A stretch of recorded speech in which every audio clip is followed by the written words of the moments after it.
Welcome back. Today we are going to be taking a look at the 9.3 premium in the Italian tech tree, the Ariete. And in my opinion, this plane right here is still one of the better grinders for the Italian tech tree. And it's mainly because it's just so damn brain dead to fly. You don't really need to put any thought into facing basically anything. This thing is one of those vehicles that you have to run from, and if you aren't faster than it, you're most likely gonna get a single trip back to the hangar. Because this thing is just so damn prominent when it comes to actually dogfighting people and staying on people's six. The energy retention is fantastic, it's extremely maneuverable, and sure, the super low speed control isn't the best. It's kind of bricky, it doesn't turn that well because of these swept wings. This is however countered by the fact you get a second engine on the tail. Now, sure, you might not turn that fantastically well, if you're looking at the airframe specifically, but because you have so much thrust, you can just get away with it, out vertical people, and you will win the fight anyway. I'm not gonna say that it's not good at low speed, I'm talking about the airframe. The plane in itself at low speed is still great, and that's because it does get a second engine. It's actually kind of disgusting, and if you are in a subsonic, you're gonna need a team to clean this thing up. But then we get the all-aspect missile buses in the equation. We have A-10s and Su-25s at this BR range, and you will run into these at least a decent amount. The 10.3 A-10s aren't as common as the Su-25s, and the Su-25s of course have the benefit, at least when you are flying this thing, that they don't have the most amount of range on the missiles. The most effective way that I found to deal with these, at least if it's a small lobby or if it's like a small fight, you don't want to do this in like a 10v1 of course, because then you're just gonna run out of energy. But I try to merge with these things at basically 10% throttle, sometimes 0% throttle. And this makes it so that the missile can't lock onto you from very far away, and then by the time you are close enough and they start getting a lock on you, because it's still an all-aspect missile and your engine is still on, the missile won't actually have time to curve in anymore, and once you are past the head-on with something like an Su-25, the Su-25 has absolutely no chance of defeating you. The issue is, of course, as I said, when this happens in team fights, when it's like a 3v1, 4v1 or whatever it is, you need to sacrifice a lot of position and speed to deal with the A-10 or the Su-25, and this might cost you your life. But at the same time, if you don't actually worry about the all-aspect missile that might come off the rail, you are 100% going to die, so you're better off just risking it to kill the missile carriers. I try to focus these at the start of the match, preferably when they are busy with someone else. And the moment all these planes are dead, you basically have free reign. This thing at 9.3 is absolutely disgusting as long as you don't get countered by planes with stupid missiles. And they are really the only way that you are going to be dying, as long as you keep your speed above like 700-800 kilometers an hour, because you are maneuverable enough to be an absolute pain in the ass to hit, even at these medium speeds. And you get your speed back extremely quickly, so people are forced to boom and zoom you, and if you bait them onto your 6, and you bait them into taking some shots, the supersonics are very often actually going to be slow enough to the point where you will catch them once you both straighten out. Of course, something like a MiG-21 SMT will outrun you if he plays it right. You can't really touch him, but he also can't really touch you, because if you turn in time, if you don't give him a pure 6 shot where the R60 might track from a very close range, then he can't really touch you either. So it's a little bit of a stalemate. It's actually pretty annoying to fly in both cases, if you both play it right. But this is what I like to do very commonly. I get a guy on my 6, something like this F100 over there, and I'm just gonna be dancing in front of him. Of course, he is gonna be camping his airfield, or not really camping, he just took off. He is near his airfield. I'm sorry, this guy did not camp whatsoever, so I'm sorry for the wrong information. But I'm just trying to get this guy on my 6, and then I'm gonna try to kinda sit in front of him.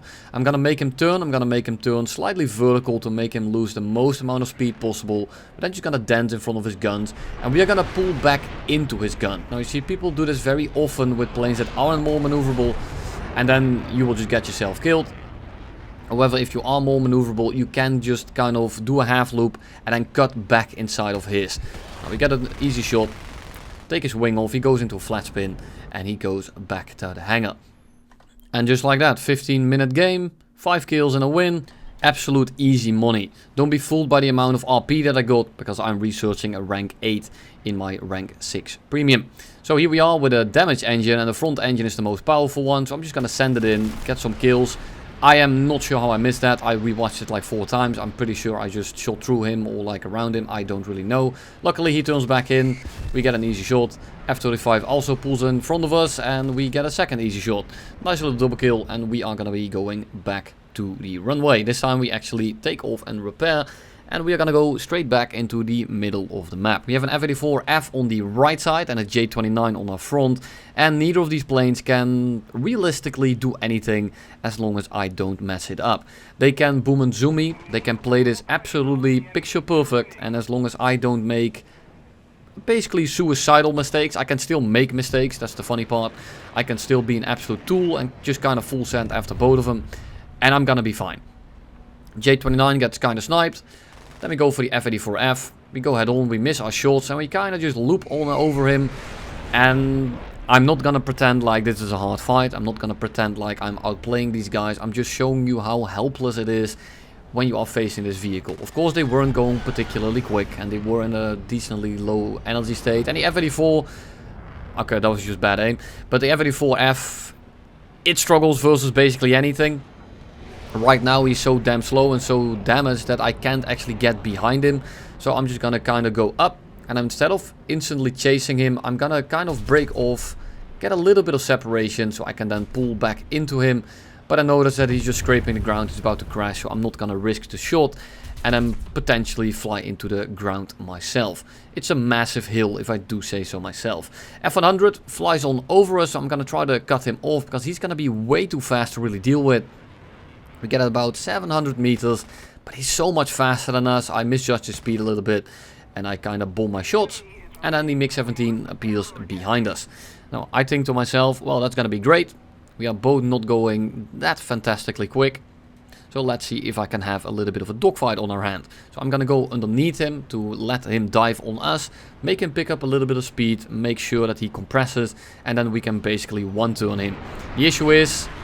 he doesn't really pay attention to us, and I like to play with my food a little bit, especially when I am basically 100% certain that he is going to die. If I fumble this, I'm gonna put my monitor through the wall, so I'm just gonna let him on R6. He does that, he chases us, he's gonna also speed it up a little bit, and he just kind of flies straight for a second, and then we just pull straight in. Not the most interesting dogfight, but thank you for playing nonetheless. Kill number 5. And we are gonna be going towards the F-100.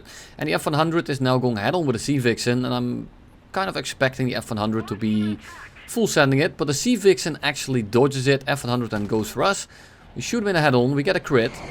And then he actually goes vertical. So I'm gonna just chase him up. And we should get a relatively easy shot right here. Here we are. I actually miss it. Pull back in. More hits, and a lot of them. He's now basically stalled out. And it's really just a matter of cleaning him up. The only issue is that the entire team is right here. He then also sponges a red top, which is the size of my house. Then we get more hits, more hits, more hits. And some more hits, and I get an assist. Absolutely fantastic. Thank you, Gaijin. But then we are up tiered actually. This is a 10.0, 9.0, or 10.3 match, I think. And we get a MiG-21 on the 6. And the MiG-21, it's a MiG-21S, so it doesn't actually have that fantastic of a missile set. Well, it's pretty decent, but not for a plane that I'm flying right now. So I'm just going to let him on our 6. And I'm going to let him stay there for a little bit. So I'm just going to stay in front of him. And his ball's going to be drained completely in a second here. He's trying to stay with me in this delta wing. And when he does eventually pull off, he's actually going to be slow and close enough to the point where we have a little bit of a solution here. He's still quicker than us. Luckily, these guns are piss easy to aim, and at almost 1 kilometer, we clip his wing. He does... I don't know what that maneuver is called, but it doesn't look very healthy. I think the name Hanger Spinner is decently adequate. Now he's dead, and we are just gonna look for the next victim. And there's a few guys in the middle of the map. I notice a Hunter, and I notice an Su-7, and I notice a MiG-21. Which one do I want to go for? Well, really, it just depends on who presents himself. If the Su-7 as well as the MiG-21 are going quick enough, I'm just going to focus on the Hunter, because that's something I know I can actually deal with, because he can't actually outrun me. So I'm just going to kind of loop in behind him, take notice of the Su-7, notice the MiG-19, but no one is really contesting me. So for now, the hunter is actually going to be the only viable target that is directly in front of me. Normally MiG-19s are something that I kind of take priority in. The issue is that he was going full speed back to the base and I'm not going to be catching him. So the hunter for now is running away. And I know I can catch him in the long run, but that's just a complete waste of time. So I was going to venture over towards the little bit of the furball on my left. But the hunter came back in, so I'm just going to kind of sit in front of him again. And then preemptively turn into the wrong direction. Kind of invites him in. And if he does take it, I am going to be instantly on a 6 after 1 or 2 turns. That's not how instantly works, I know. But after the second turn, he was instantly in front of me. So just leave me alone. That's how it works. My house, my rules. But the hunter eats shit and dies, and then we just fly over to the Su-25. And the Su-25 is flying away from me for now, which kind of invites me to fly over to him as quickly as I can. The issue is that it's 4 kilometers away, and he is going to be able to turn around in time. So the second I notice he starts turning into me, you can see that I instantly drop my throttle, and he's not actually going for us, so we can just throttle back up. Because now we are close enough to the point where he is not going to be able to turn around in time and get the missile off. Because you do need a little bit of room for that. And at this point I'm just directly on a 6. He is going to try to outrun us. Or he's trying to bomb the bomb base. Just be careful that you don't get bombed. So I'm just going to pull off for a little bit. Go a little bit higher. He doesn't have a massive time delay on. So I just get directly on a 6. He's going to pull directly in front of us. Very easy shot. So I miss my shots and then hit like few rounds. Do absolutely no damage. Try to get behind him, but he's going too slow. So I'm trying to kind of scissor him. And he's just gonna end up stalling out in front of a teammate. Unfortunate.